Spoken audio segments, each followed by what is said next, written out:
জাতীয় রাজস্ব বোর্ডের সদস্য ডক্টর মতিউর রহমান এখন গোয়েন্দা জাল। তার বিপুল সম্পদের ফিরিস্তি গণমাধ্যমে প্রকাশিত হয়েছে। তার চেয়েও বড় কথা, নিজের সন্তানকে তিনি অর্থের জন্য অস্বীকার করেছেন। দুর্নীতি দমন কমিশন তার বিরুদ্ধে তদন্তের আনুষ্ঠানিক ঘোষণা দেবে বলে দায়িত্বশীল সূত্রগুলো নিশ্চিত করেছে।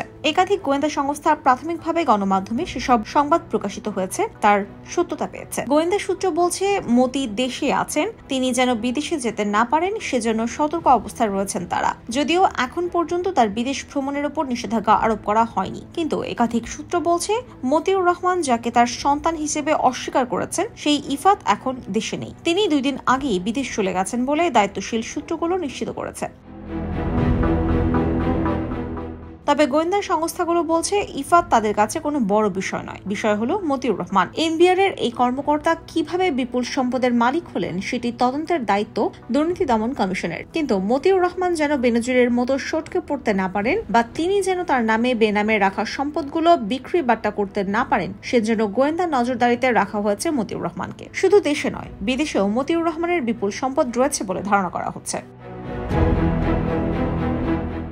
সাধারণত এই ধরনের ঘটনার পরেই দুর্নীতিবাজরা বিদেশে পালিয়ে যাওয়ার চেষ্টা করে থাকেন, আর এই কারণেই দুর্নীতি দমন কমিশনের আনুষ্ঠানিক তদন্তের আগে গোয়েন্দা নজরদারিতে রাখা হয়েছে মতিউরকে। মতিউরের অবস্থান, তার 2 স্ত্রীর অবস্থান এবং তার সন্তানদের অবস্থান সম্পর্কে সার্বক্ষণিক তথ্য গ্রহণ করা হচ্ছে, এবং সেই তথ্যের ভিত্তিতে যখনই দুর্নীতি দমন কমিশন ব্যবস্থা নেওয়ার উদ্যোগ গ্রহণ করবে, সাথে সাথে যেন তাকে আইনের আওতায় আনা যায় সে লক্ষ্যে এরই মধ্যে সব ধরনের প্রস্তুতি সম্পন্ন হয়েছে।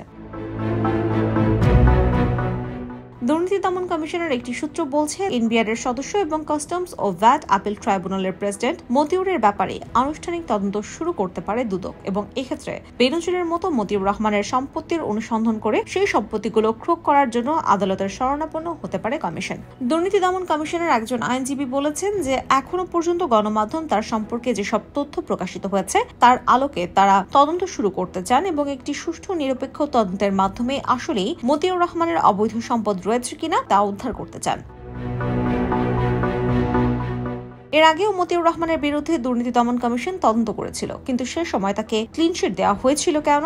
এমন প্রশ্নের জবাবে এই আইনজীবী বলেন, অতীতে কি হয়েছিল সেটা এখন মুখ্য ব্যাপার নয়, আমরা সামনের দিকে তাকাতে চাই। দুর্নীতি দমন কমিশন দুর্নীতির বিরুদ্ধে শূন্য সহিষ্ণুতা নিয়ে এগোচ্ছে। মতিউর রহমানের ব্যাপারেও যথাযথ আইনি প্রক্রিয়া গ্রহণ করা হবে। তবে গোয়েন্দা সূত্রগুলো যাই বলুক না কেন, বিপুল বিত্তের অধিকারী এই প্রভাবশালী সরকারি কর্মকর্তা আইনের ফাঁক গলে আবারও বেরিয়ে যেতে পারেন কিনা সেটি এখন দেখার বিষয়।